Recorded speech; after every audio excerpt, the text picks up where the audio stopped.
নমস্কাৰ ভিউৱাৰ্ছ, কেনে আছে আপোনালোক? আশা কৰোঁ নিশ্চয় ভালে আছে। আজি যিহেতু মহালক্ষ্মীৰ মাৰ পূজা হয়, সেয়েহে মই ঘৰতে সৰুকৈ পূজা এভাগ আগবঢ়ালোঁ। এয়া মই ফুলেৰে সজালোঁ আৰু সন্ধিয়া হোৱাৰ লগে লগে চাকি জ্বলাই দিলোঁ। ভিডিঅ'ৰ টাইটেল দেখি আপোনালোকে নিশ্চয় গম পাইছে, হয় মই ঘৰতে সৰুকৈ দোকান এখন দিছোঁ। ভাবিলোঁ যে ঘৰত এনে বহি থকাতকৈ কিয়নো দোকান এখনকে দিয়া যাওক। আমাৰ দোকানখনৰ নাম হৈছে ক্ৰেজি ফুড পইণ্ট।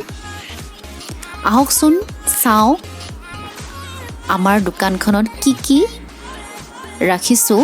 আপোনালোকে দেখিছে মৰ্টন, তাৰপিছত আছে ঠাণ্ডা, চেনিটাইজাৰ ব্যৱহাৰ কৰিছোঁ।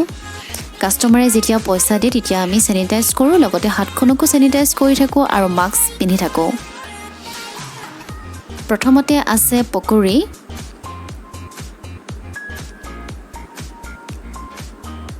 তাৰপিছত আছে চানা,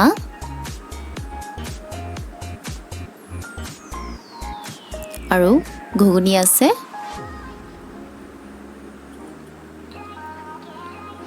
দোকানখন কেনেকুৱা লাগিছে কমেণ্ট কৰি জনাব, আৰু চেনেলটো যদি মোৰ নতুনকৈ যদি চাই আছে তেতিয়াহ'লে ছাবস্ক্ৰাইব কৰি দিব নাপাহৰিব আৰু কাষতে থকা বেল আইকনটো প্ৰেছ কৰিব।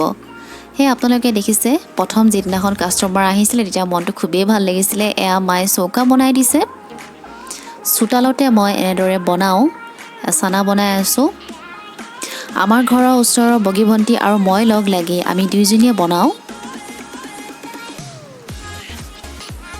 তাই মাজে মাজে সহায় কৰি দিয়ে,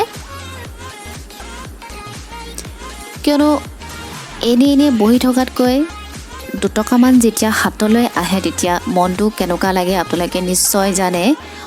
সন্ধিয়া সময়তেহে মই দোকানখন দিওঁ, অকণমান টাইমটো স্পেণ্ড হৈ যায়। আৰু যিহেতু এতিয়া ঠাণ্ডা বতৰ আহিছে, গৰম গৰম পকৰি আৰু চানা খোৱাৰ আমেজেই সুকীয়া হয়, নহয় জানো? আপোনালোকে কমেণ্ট কৰি জনাব, আৰু ভিডিঅ'টো চাই যদি আপোনালোকৰ ভাল লাগিছে তেতিয়াহ'লে লাইক এটা কৰি দিব। তেতিয়াহ'লে আজিলৈ আহিছোঁ। Thank U.